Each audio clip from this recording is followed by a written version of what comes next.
Hiya.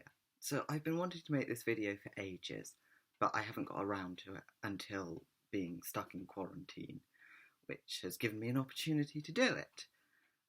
Also, if you're wondering why I have no eyebrows, that's because I'm in quarantine and I got really bored. It's not that surprising, to be honest. Okay, so I'm going to talk here about being trans at university and give tips for people who haven't done it. Just a bit of a disclaimer. Firstly, this is about mainly UK universities because that's what I have experience with.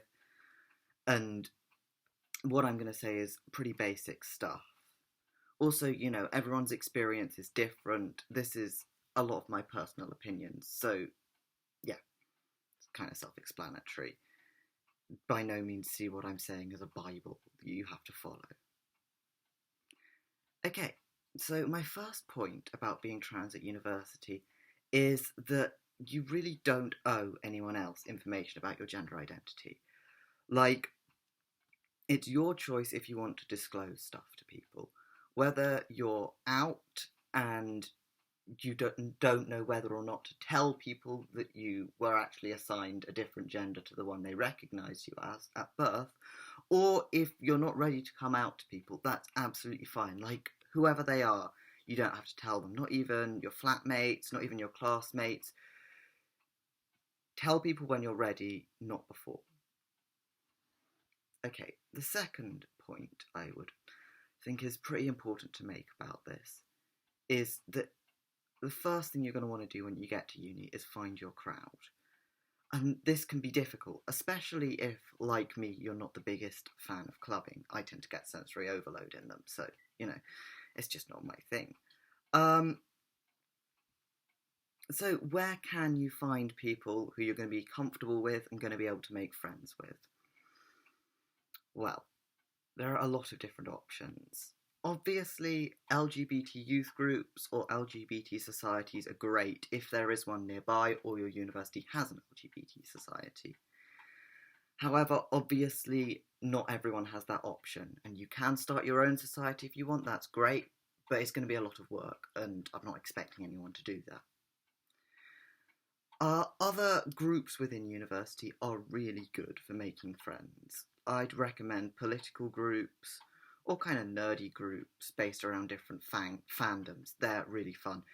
I mean, when I say political groups, I mainly mean left-wing groups because, right-wing people tend to be less welcoming of us queer bunnies. Obviously, not everyone in these groups are great people, but they're a good place to start if you want to make friends and find people with similar interests to you.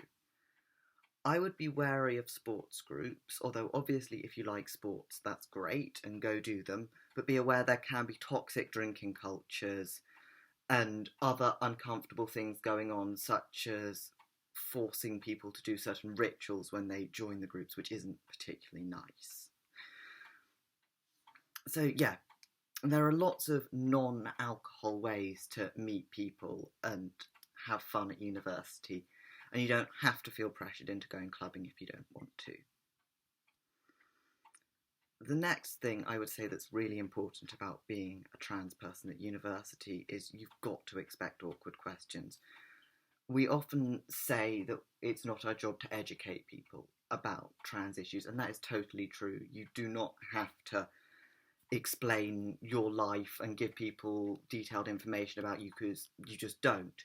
However, at the same time, there are going to be people who've never met a trans person before and won't realise that not asking people, that they shouldn't ask people, what's your dead name? So it's just being aware that, if someone asks these questions, you're probably their first trans person. Be patient with them. If they're clearly an arsehole who's just being nasty, then don't give them time of day. But if they're somebody who is genuinely interested and isn't aware that they're making you uncomfortable, letting them know, just it makes me a bit uncomfortable, you asking that question, will generally stop them doing that again. And again, it won't turn their back up against future trans people if you make a fuss about something they didn't realise was going to upset you, that might. On the other hand, homophobia and transphobia are never okay. Unfortunately, they do happen. If somebody is homophobic or transphobic to you, please report it. You do not have to take this. Universities have lots of facilities to help you with that kind of thing. You'll have some kind of student support unit you can go to, or if it's very serious, please go to the police. If people like your flatmates are being difficult or transphobic, go and speak to your housing authority. I actually had transphobic flatmates in my first year at uni and asked to be moved and was moved that same day. It's not difficult to do, and you do not have to take that kind of thing, so really don't. If someone is being horrible, please contact the appropriate authority. That's the same for if it's somebody in your class, or if very occasionally it is a teacher. Like, you have every right, if a lecturer says or does something that makes you uncomfortable, to report that. Please do.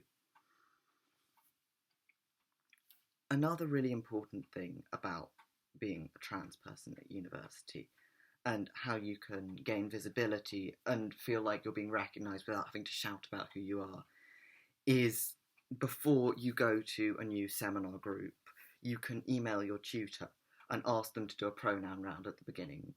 Most tutors I've had experience with are very happy to do this, and it means that everyone is giving their pronouns, it's not you, which stops you being singled out. Besides, you'll probably be surprised how many other trans people there are in your classes that you just wouldn't know. If you're comfortable with it, I'd really recommend wearing a pronoun badge, because that just makes it easier, and 100% encourage your cis friends to wear them as well, because it normalises the whole process of wearing pronouns and asking for pronouns. However, if you're not comfortable with that for a whole host of reasons, that's also absolutely fine, and no one should be forced to wear one.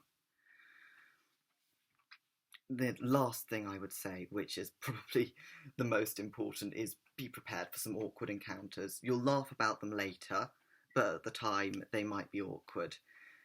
All of my friends know about how I managed to get a little bit tipsy, shall we say, and locked out of my accommodation with my top surgery scars on show because I'd left my t-shirt indoors. This was not my finest hour. It was quite embarrassing going to the accommodation reception, getting them to let me back in. However, looking back on it a year later, it's absolutely hilarious. And, you know, awkward moments for trans people do happen, and the best thing to do is laugh about them if possible. Generally speaking, things aren't that bad, and you're probably not as big a moron as I am. So that's about all I could think of for going through how my experience of being trans at uni, and if people wanted information from somebody who's done it. But, you know, this is my first attempt at making a YouTube video, so it's probably not going to be the most eloquent thing I've ever put out there. But, you know, maybe I'll improve and make more. Thank you for watching.